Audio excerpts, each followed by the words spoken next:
my channel. My name is Brittney Bundles, and today's video is going to be all about what I look for in an assistant. I did a Q&A video a few days ago, and in that video I answered the question of when is the right time to hire an assistant for your business. And if you want to know my input on that question, then I will link the video down below. That video goes over other questions as well that I was asked, and I have some good information in that video, so I will link that down below for you to watch after this video. But I also got a follow-up email after I put out that video, and the email was pretty much just asking me what I would personally look for in an assistant before I hired them into my business. Well, you know, I thought about it and I was like, you know, there are some things that I definitely would have to make sure are there and intact before I decided to move forward in the process of hiring or forward in the process of working with anyone or adding any additional team members to my team. And so I'm just going to go over in this video some things that I look for when incorporating anyone else into my team. And also, if I'm looking to hire an assistant, what information or what qualifications am I looking for to move forward in the hiring process. Now, I'm not looking for an assistant at this time, but who knows? I mean, eventually I probably will look for an assistant. I know I was considering adding an assistant last year, but you know, I'm going to have time to train an assistant. And right now I don't have the time to devote to training an assistant. So I've found other ways to run my business efficiently, you know, with myself. And so, yeah, I'm going to, you know, possibly keep that option on the table for the future, but I don't know if I'm going to actually move forward with that anytime soon. But nevertheless, I do want to create this video and answer the question that I got in the email as far as what do I look for in an assistant. If you are interested in my opinion, my view, stick around for the video. Please be sure to give it a big thumbs up. Please make sure that you are subscribed, and let's get right into the video. So the first thing that I would look for is customer service and sales experience. Whatever you're looking to hire an assistant for, I would make sure that they have experience in the industry or experience doing the type of work that you want them to do. They may not have experience, like for example, for me, I would be open to hiring an assistant that doesn't know everything that there is to know about hair extensions, because I can train you on that. I can teach you about hair extensions. I can teach you about packaging. I can teach you about processing orders. I also can teach customer service and sales skills as well, but it's a longer process, in my opinion, to teach the fundamentals of sales and customer service. And with sales, I don't want to say that you either have it or you don't. I definitely believe that you can work towards any skill that you want to acquire for yourself and for your business. However, with sales, I would personally want someone on my team that has experience with sales. So whether it be you are experienced with door-to-door sales, call center sales, you've worked at a car dealership, you know, any place that you've had the opportunity to sell is what I would be interested in. I love customer service experience, but sales experience definitely needs to be there as well for the business that I'm running. A lot of the clients that I work with are looking for advice on how to grow their business, and a lot of skills that you learn from sales and customer service will help do that. So explaining to them different recommended action steps that will help their sales increase or will help their business move forward. Being able to kind of look and see, okay, this is an area of opportunity that this business is kind of missing out on or maybe missing out on. So this is what I would recommend based on what they're telling me, or based on what I see, or based on, you know, their goals for the future, or whatever, you know, the case may be. But I like the mentality of, okay, based on what you told me, this is what I recommend. Customer service is, in my experience, people that I work with that only have customer service experience, because I've hired in other roles as well. I've hired for my business, and I've also, you know, I've worked in a salon, so I've hired people to work with me for a salon or during the salon. I've also worked for different companies. I've managed other businesses where I have hired other people on, and it just depends on the role. Customer service typically, to me, is kind of like, you know how to greet your customers, your clients, you know how to answer questions, you know how to be attentive to your customers' needs, but it kind of stops there. I want it to go further than that. I want there to still be sales experience because the business that I am in, I consider myself in sales, and it has to be value added sales. You know, everyone has a different idea of how they sell. And so my questions would be specifically geared toward the style of how they sell. Now you can have, you know, your own style of how you sell. I truly recommend that you do have your own style of how you sell. Working in the sales field pretty much all my adult life, I've learned that everyone has a different way of how they sell. There are some people that sell that are just like pushy car salesmen, you know. No shade to anyone that's a car salesman that watches my channel, because not all car salesmen are like that. But I just use that as an analogy because there are some car salesmen that typically, you know, just are pushy, and they really don't offer the car that you need based on, or the car that you want based on the recommendations that, or the qualifications, or the requirements that you told them you want to have. They pretty much are, a lot of them are offering what they need to meet their quota. And so I don't want anyone like that. I don't want anyone that's just so hungry for the dollar or so hungry for the money that they end up selling, you know, things that don't make sense. You know what I mean? So it has to be right-based selling. It has to be value-based selling. And that's the first thing that I would probably look at if I was looking at an assistant. I need someone to be heavily skilled in customer service and also in sales. Okay, now the next thing that I would look for is receptive. Are you receptive to advice? So working with other people, I've learned that not everyone is receptive to learning. Not everyone is receptive to corrective criticism. Not everyone is receptive to pretty much to growth. And that may sound funny, but that's the truth. There's a lot of people that are not receptive to it, that want to do it just strictly their way, or they don't want to do it at all. And when you do have an assistant, or when you're working in a team-oriented environment, it's very important to work as a team where, you know, you teach me, I teach you. I show you, you show me. We help each other. We move the business forward. We are each other's, you know, right and left hands. And so I need someone that would be receptive to information and receptive to the vision that I have for my business, because it's different if you have a business partner and if you all went into the business together, and the business is, you know, half yours and half, you know, your partner's. At that point, then it's like, you know, it's still teamwork, but it's a different relationship because you both are owners. With an assistant, it would be a different relationship as well, because it would still be, you know, your business or my business.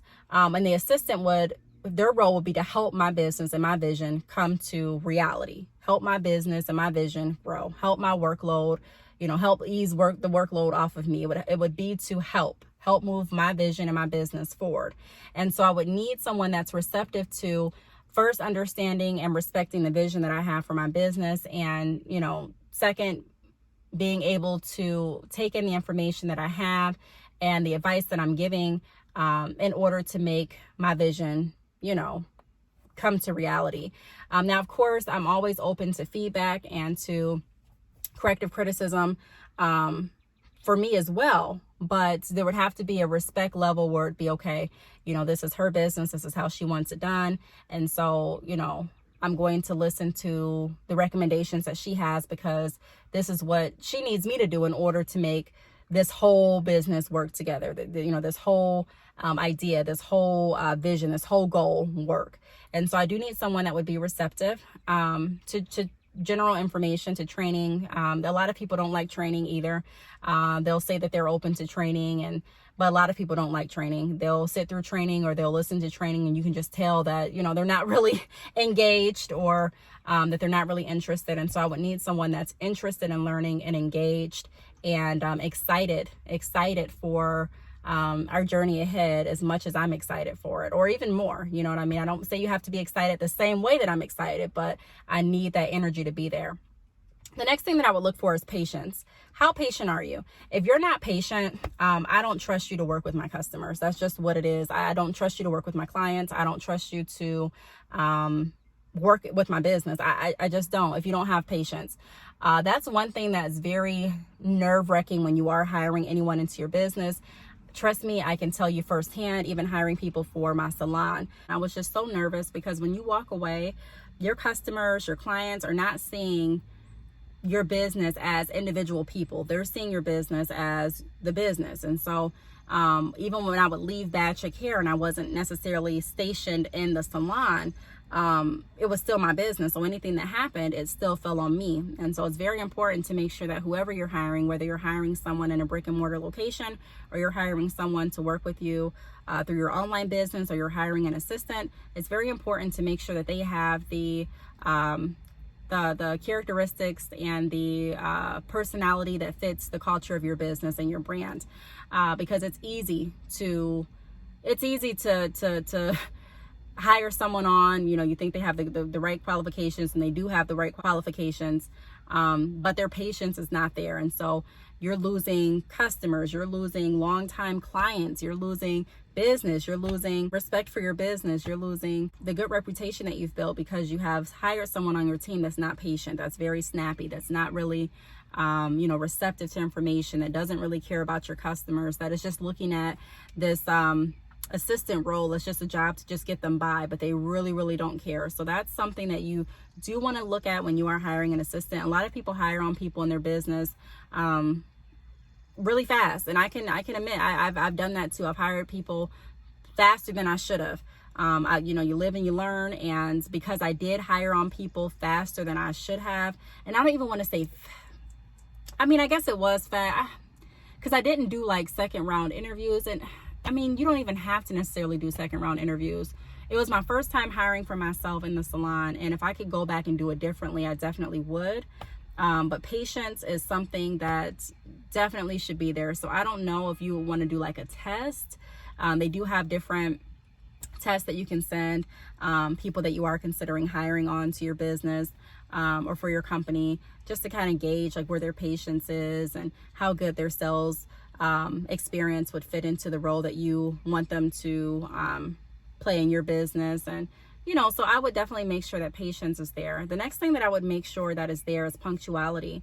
That's really important as well, especially depending on the role that you're going to have your assistant doing. Are they going to be answering phone calls? Are they going to be going to different events with you? Are they going to be sending out orders? You need to make sure that I'm not going to say you need, but if you're asking me, for me, I have to make sure that whoever I'm working with is punctual. You say you're going to do something at 3, I need to know it's done at 3, because if that person emails me or contacts me, I want to say with confidence it's done. It's 3:30. My assistant told me it would be done by 3, so yes, of course, I know it's done. You know what I mean? And so I have to make sure that they're punctual. I have to make sure that everything is on time and everything. And of course, I'm not somebody that's unreasonable or unrealistic. Things do happen. Things have happened to me. So I understand that there are going to be those one-offs or those certain situations where it's like, yeah, I thought I would have this done by 1, but hey, I may not have it done until 5. I get that. But then communication has to be made. It has to be, have to be updated. I always talk about setting the right expectation.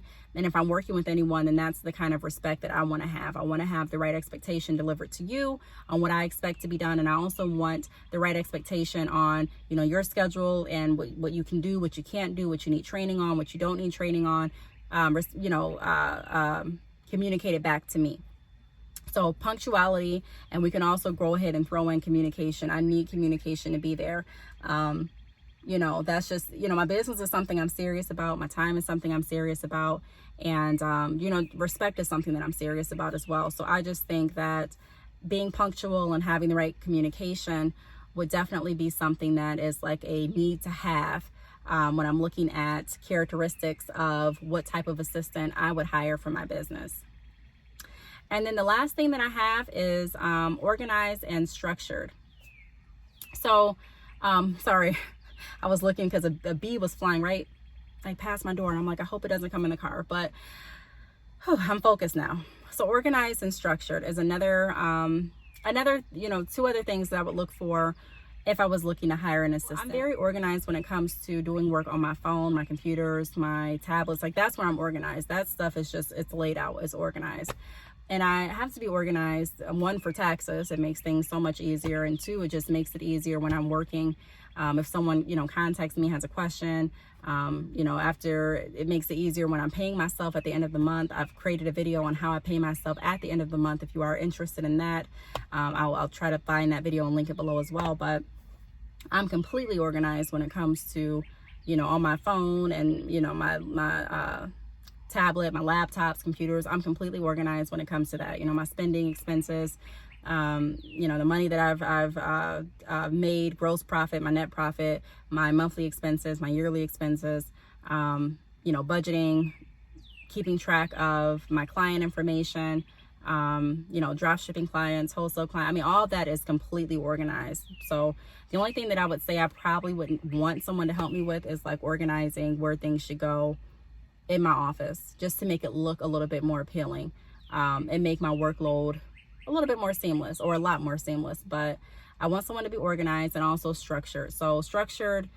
be able to plan out their day. I'm not someone that likes, even when I was in the salon, I don't like micromanaging.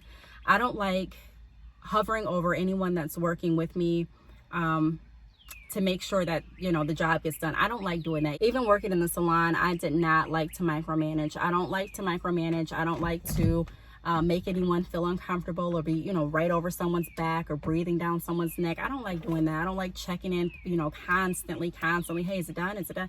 I don't. I just like to have the right expectations. We're all grown, and it's like, okay, this needs to be done. Let's get it done. You know what I mean? When can I expect it to be done? Okay. All right, cool. It's going to be done. So I want someone to be structured that can, you know, take the task that they have to do and be able to coordinate it with their life, with their other tasks, and work efficiently with that structured schedule. So I need someone to be structured. You know, you can definitely teach anyone on how to become better structured, but that's something that I really wouldn't want to spend my time doing after I've hired an assistant. I would already want some of the characteristics in my assistant there.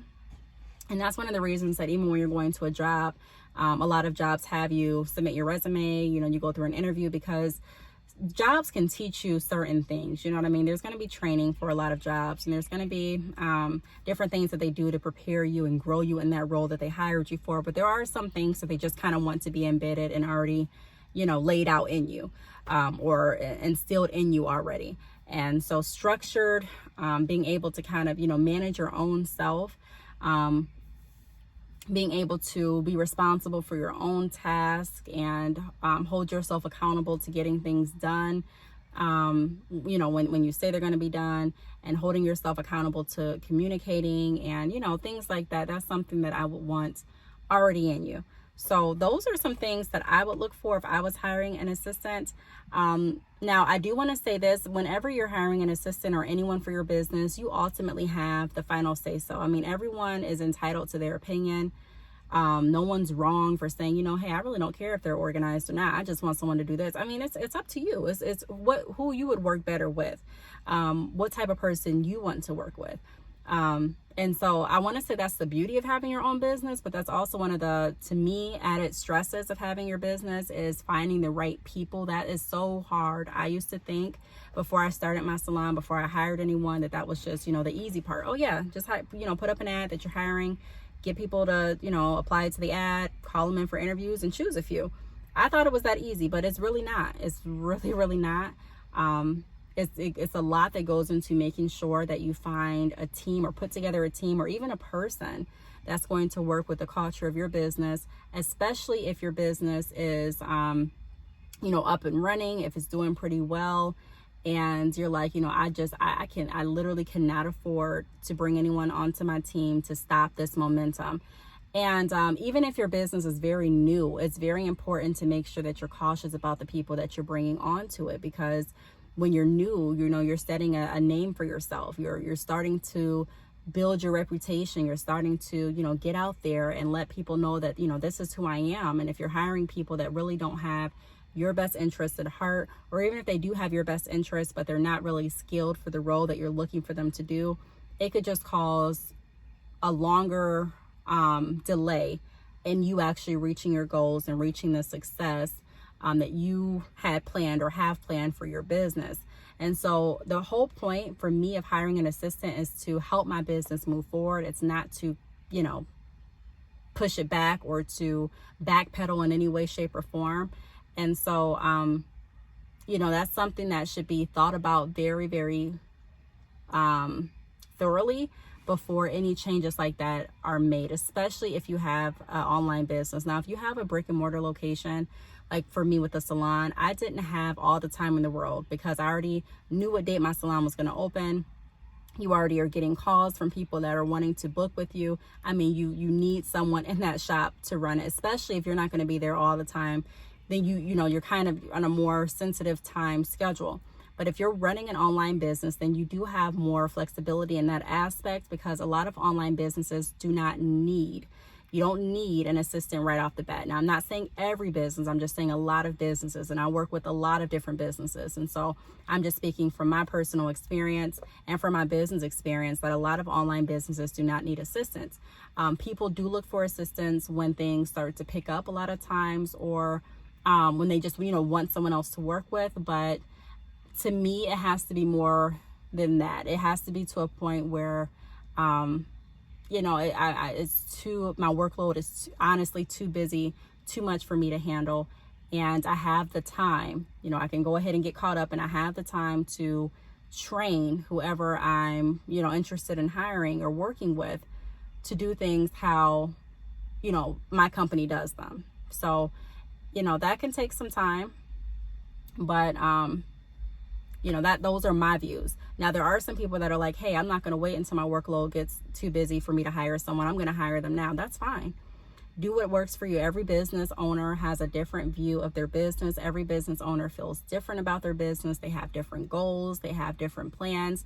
And so I think one of the things that really halts our growth as entrepreneurs is trying to follow exactly after another business. God made us all unique for a reason. He made us all different for a reason. Everyone thinks differently. Everyone has a different business need or different business needs. And so we have to keep that in mind. I know I've got emails from people that are saying, just tell me exactly what you do. And it's like, I can tell you. I tell you in my videos, I offer consultations. I'm very happy to share information and tips related to my business journey and businesses that I've worked with and my experiences and things like that. But I'm not someone that's going to sell a dream. I'm experienced in sales, but I don't sell dreams. I tell reality and I tell truth. And I always want to remind everyone that, listen to information.